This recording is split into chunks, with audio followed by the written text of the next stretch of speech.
सो hi everyone, मैं हूं हर्षल अग्रवाल और स्वागत करता हूं आप सभी का आपके अपने यूट्यूब चैनल लर्निंग कैप्सूल्स पर।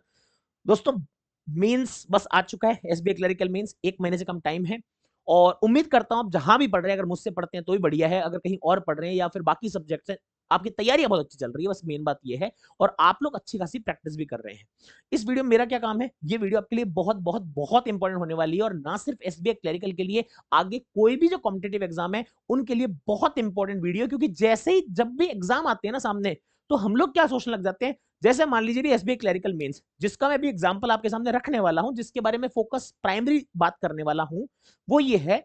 मान लीजिए जैसे क्वांट की मॉक टेस्ट की बात करूं, क्या कोई ऐसा टॉपिक है जो छोड़ दूं तो मेरा काम हो जाए? भैया लास्ट में दिन कम बचे, क्वांट मेरी थोड़ी वीक है, कुछ ऐसे टॉपिक्स हैं जिनको छोड़ के मेरा काम हो सकता है? हाँ है, बात करेंगे। क्या कोई ऐसी चीज है जिनको मुझे पक्का करना ही करना है क्योंकि उनमें बहुत सारे मार्क्स आते हैं? क्या ऐसी चीजें? हाँ है। मॉक टेस्ट में नंबर कम आ रहे हैं मेरे, वो कैसे बढ़ सकते हैं? या फिर मुझे वहां पर अटेम्प्ट कितने करने होंगे एग्जाम में, या फिर मॉक टेस्ट में कितने अटेम्प्ट की प्रैक्टिस करूं कि मेरा एग्जाम अच्छा हो जाए? सब लोग कितना कर रहे हैं, मुझे कैसे कंपेयर करना पड़ेगा कि सेलेक्ट होने के लिए इतना अटेम्प्ट करना है, इतने क्वेश्चन क्वांट में सही करने पड़ेंगे, ये मैं कैसे जान लूं? इस तरह की तमाम बातें आती हैं। कभी स्पीड नहीं बनती, किसी की एक्यूरेसी में इशू है, बहुत सारे डाउट होते हैं और हम लोग पढ़ा तो देते हैं, मगर ये प्रॉब्लम आपके सामने आती है और इस प्रॉब्लम को मैं बिल्कुल एडमिट करता हूं। शायद मुझसे भी चूक हुई होगी, मैं आपकी प्रॉब्लम को एड्रेस ही नहीं कर पाया, तो उसी प्रॉब्लम को एड्रेस करने आ रहा हूं कि हम लोग सुबह आते हैं 10 बजे आके पढ़ा देता हूं, 2 घंटे पढ़ाता हूं, 2.5 घंटे पढ़ा रहा हूं, मगर असली प्रॉब्लम पेपर देने में आ रही है ना, उस प्रॉब्लम को आज एड्रेस कर लेंगे। मॉक टेस्ट जो होता है मेंस का, उसको प्रॉपर एनालिसिस कैसे होगा, उसमें से क्या चीजें मेरे को कंक्लूजन ड्रॉ करना और कैसे मॉक टेस्ट से मुझे आगे तैयारी में बढ़ना है, वो चीज इस वीडियो के माध्यम से आपको अगले 5-6 मिनट में पता लग जाएगी। सो अगले 5 मिनट आप मुझे दे दीजिए, उसके बाद आप खुद कमेंट करके बताएंगे कि वीडियो कितनी यूजफुल थी या नहीं थी। चलिए भाई साहब, मॉक टेस्ट की बातें होने वाली, एनालिसिस कैसे होगा, इसमें से कौन से टॉपिक पता लगेंगे, सब कुछ मॉक टेस्ट बताएगा। जब इतना टाइम उसको दे रहे तो बताएगा वो कि कौन से टॉपिक स्टडी करने हैं, कौन से टॉपिक लीव करने हैं, सारी बातें कर लेते हैं। और इसके लिए मैंने कुछ आपके लिए कुछ फैक्ट्स भी रखे हैं, मगर उससे पहले मुझे आपको कुछ दिखा भी देना चाहिए कि मॉक टेस्ट को अटेम्प्ट करने के बाद में एनालिसिस क्या है। तो ये लर्निंग नीति का मॉक टेस्ट है, ठीक है। लर्निंग नीति के मॉक टेस्ट का ये सेक्शनल मॉक 1 है। अब अटेम्प्ट तो आपने सबने किया, मैंने इसके डाउट भी सॉल्व करा दिया आपको। ये लर्निंग नीति का मॉक टेस्ट 1 है, मान लीजिए, ठीक है। जैसे ये आप देखें, sectional mock 1 SBI clerical mains, ये 50 क्वेश्चन है। मैंने लर्निंग नीति वाला अकाउंट ही खोला हुआ है, तो मेरा इसमें अटेम्प्ट नहीं होगा, मैं तो 0 टिक करके बस मैं एनालिसिस चेक करता हूं आप लोगों के, ठीक है। अगर आप देखेंगे, आप उसको देखना क्या है, हम जनरली क्या करते हैं, मान लीजिए हमने मॉक टेस्ट सबमिट कर दिया, ठीक है। मॉक टेस्ट सबमिट करने के बाद हम लोग एनालिटिक्स पे जाते हैं और एनालिटिक्स पे जाकर चेक कर लेते हैं, हाँ भाई मेरी क्या रैंक आई, मैंने 0 अटेम्प्ट किया, देखो मेरा स्कोर 0 है, 0/50 है। यहाँ पर क्या रैंक आई, मैं आपको सब दिखाता हूँ बड़े बड़े में। ये रैंक आ गई मेरी, हाँ जी रैंक आ गई। ये स्कोर आ गया, हाँ जी स्कोर आ गया। अटेम्प्ट कितना किया, ये कितना आ गया। एक्यूरेसी यहाँ पर आप देख लेते हैं। उसके बाद क्या देख लेते हैं आप लोग कि हाँ भाई ये कट ऑफ का क्या सीन है, आपने कट ऑफ देख ली, 9 से 12 कट ऑफ जा रही है जनरल की, जो भी हमारे मॉक टेस्ट में आपको दिख जाएगी, जनरल की है, ओबीसी की, जो भी कट ऑफ देखनी है आपको सारी दिख जाती है, ओबीसी एससी एसटी ईडब्ल्यूएस, जो भी कट ऑफ देखनी है। उसके बाद हम क्या देखते हैं, यार भाई तुषार भाई तो टॉपर है, क्या नंबर लाए हैं भाई, यार आरुषि तो नंबर लाती है, श्रुति के नंबर है, आरती के नंबर है, यार लड़कियां लड़कियां क्यों टॉपर है यार, ये तो मैंने सोचा ही नहीं। हाँ खैर, 4 में से 1 लड़का 3 लड़कियां, कोई बात नहीं, आप भी आ सकते हैं आगे। ऐसे करके आप रैंक देख लेते हैं, उसके बाद सॉल्यूशन देख लेते हैं। ज्यादा से ज्यादा कुछ लोग और 1.5 होशियार होते हैं, वो लोग मैक्सिमम यहां तक पहुंचते हैं, टॉपर का स्कोर इतना है, मेरा स्कोर इतना है, 0 है, एवरेज इतना है, बस काम खत्म हो जाता है और हम समझते हैं मॉक का एनालिसिस हमने कर लिया। ये सब ग्राफ व्राफ पढ़ना तो हमारे काम का होता ही नहीं है, और कैसे क्वेश्चन डिस्ट्रीब्यूशन था, क्या था क्या नहीं था, और हमारी बात खत्म हो जाती है। मॉक टेस्ट का एनालिसिस ये नहीं है मेरे दोस्त। मॉक टेस्ट का क्वांट में एटलीस्ट मैं बोल सकता हूं एनालिसिस कैसे करना है वो देख लीजिए। जैसे मान लो गया मैं सॉल्यूशन पर, ठीक है। एक तो जो बच्चे बोलते हैं लर्निंग नीति पे रीअटेम्प्ट नहीं है, भाई रीअटेम्प्ट 1-2 नहीं, इनफाइनाइट है। ये नीचे स्लाइडर रहा, यहां जाओगे इसका सॉल्यूशन आ जाएगा तुम्हारे पास, यहां जाओगे तो रीअटेम्प्ट फैसिलिटी है पूरे मॉक के लिए, ठीक है। रीअटेम्प्ट आ गया, ठीक है, देख लो, ये रीअटेम्प्ट मोड पे चला गया। परमानेंट है, इनफाइनाइट टाइम देख सकते हो तुम इसको, ठीक है, कोई टेंशन वाली बात नहीं है। अब जैसे मान लीजिए, आपको मैं क्या बोल रहा हूं, देखना क्या है, आपको देखने हैं क्वेश्चन अटेम्प्ट करने के बाद में ये चीज सबसे इंपॉर्टेंट है, वो है ये चीज 5% आंसर करेक्टली। यहां पर साफ साफ लिखा हुआ है, मैं और जूम करता हूं, किसी बालक को नहीं दिख रहा है तो, यहां पर लिखा हुआ है 5% आंसर करेक्टली, ठीक है। ऐसे कभी आगे किसी क्वेश्चन में जाओगे तो आपको चीजें पता लगी, मैं आपको एकदम शॉर्ट में बता रहा हूं, फिर बताऊंगा एनालिसिस किस करना। जैसे इसका 5% आ रहा है मान लो, अरे हिल क्यों नहीं रहा भाई, हाँ ये आ गया। जैसे ये 86% आ गया, ये कौन सा इजी क्वेश्चन होगा, काफी क्या सिंप्लीफिकेशन होगा, हाँ।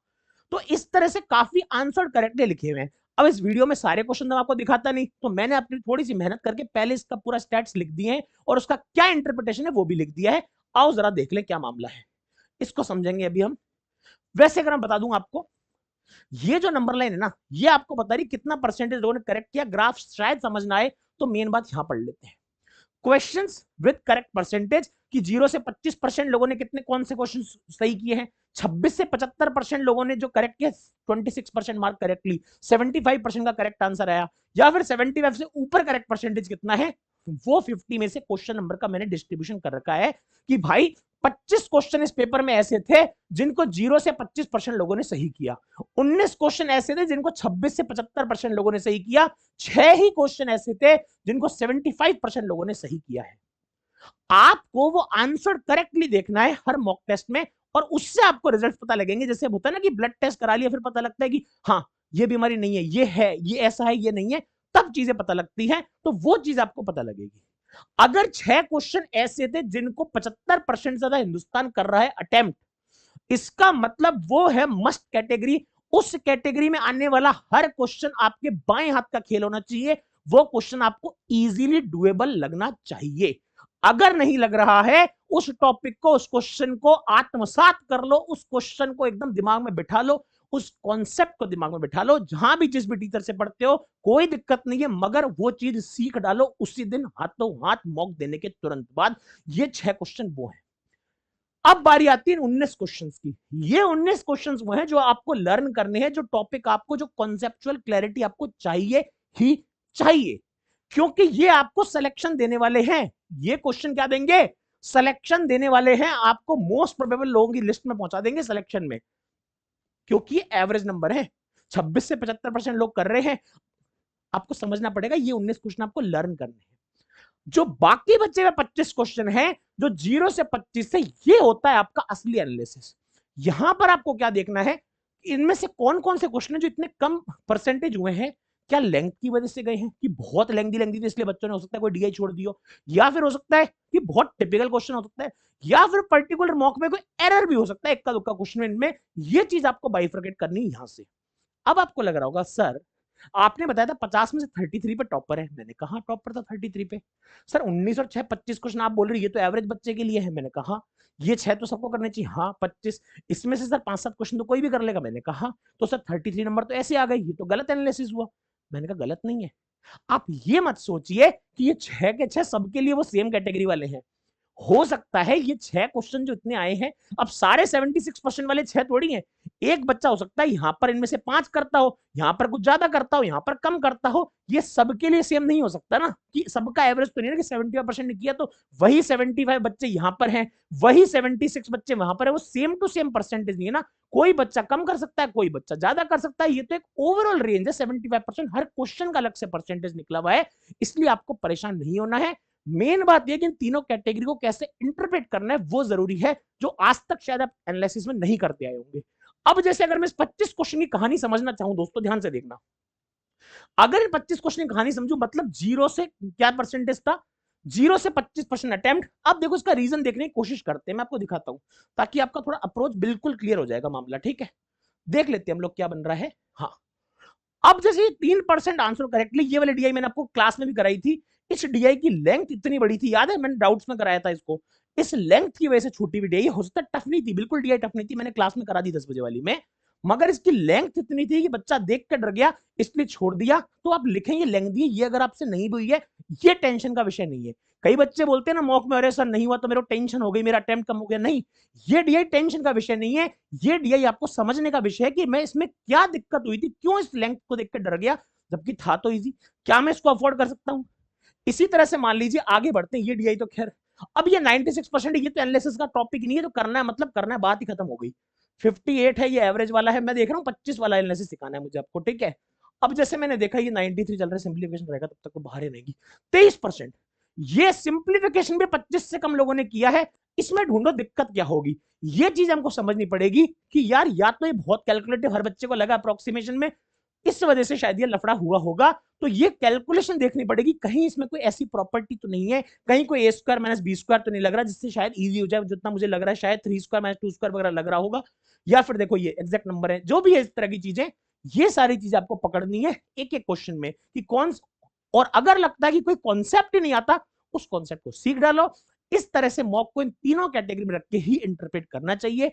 जो नॉर्मल एनालिसिस आप लोग कर रहे थे उससे थोड़ा सा हटके थोड़ा सा इस तरह से एनालिसिस करेंगे तो आई थिंक आपका थोड़ा फायदा रहेगा और मुझे लगता है आप ज्यादा सीख पाएंगे। लगभग ये परसेंटेज रहती है 0 से 25% करने वाले क्वेश्चन इतने सारे बच्चे थे यहाँ पर, वही उसी बात को बस मैंने ग्राफ में लिख दिया है। Try to be in this range, ये रेंज आपको गुड स्कोर की रेंज है, तो इस रेंज में रहने की कोशिश करें। उसके लिए मैंने 3 इंटरप्रिटेशन फैक्टर बताए आपको, इस तरह से इंटरप्रेट कीजिए। आपके मॉक्स को एनालिसिस करने के बाद में ये इंटरप्रिटेशन जब से आप करने लग जाएंगे, मॉक्स के स्कोर आपके हमेशा वैसे नहीं रहेंगे, इसमें 20 आ रहे, अगले में 20 आ रहे, अगले में 20 आ रहे, भैया 15 हो गए, कभी 25 हो गए, ऐसा नहीं हुआ करेगा।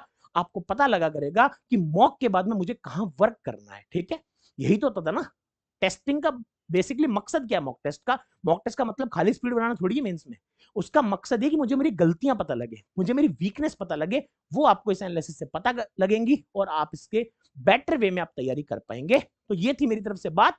अगर आपको लर्निंग नीति के मॉक टेस्ट लेने हो तो आप ले सकते हैं, हमारी वेबसाइट पर लर्निंग नीति पर अवेलेबल है। बहुत सस्ते मॉक होते हैं, बहुत आराम से आपको 1 साल के लिए बहुत सस्ते बहुत हाई क्वालिटी मॉक मिल जाएंगे। और प्राइस भी मैं देख लेता हूं कितना है प्राइस।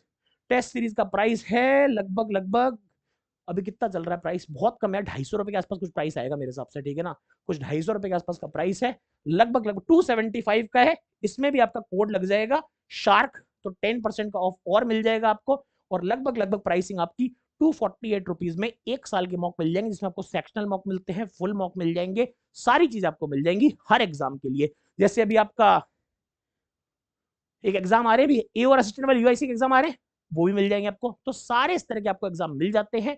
तो बस करिए, आराम से तैयारी करें, सीखें आराम ज्यादा से ज्यादा। देखो कंटेंट में दिखाता हूं आपको मैं, आईडीबीआई जैम हमने डलवाया था, SBI PO pre, IDBI JAM, IPS clerk mains, IPS PO mains, RBI assistant prelims, SBI PO mains, SBI clerk mains, SBI clerk prelims, RBI assistant mains, IDBI JAM, IDBI ESO, IPS SO, UIC assistant, UIC AO, सब कुछ available है। हर तरह के mock आपकी request पर डाल दिए जाते हैं, तो इनको आप परचेज कर सकते हैं। लिंक हमारे डिस्क्रिप्शन में दिया हुआ है। कमेंट्स में जरूर बताना वीडियो कैसी लगी, और इस तरह की वीडियोस अगर आपको और चाहिए तो वो भी आप बता सकते हैं किस टॉपिक पर आपको और वीडियो चाहिए। थैंक यू सो मच, ध्यान रखिए, खुश रहिए, मिलते हैं कल फिर से क्लासेस में। Bye bye.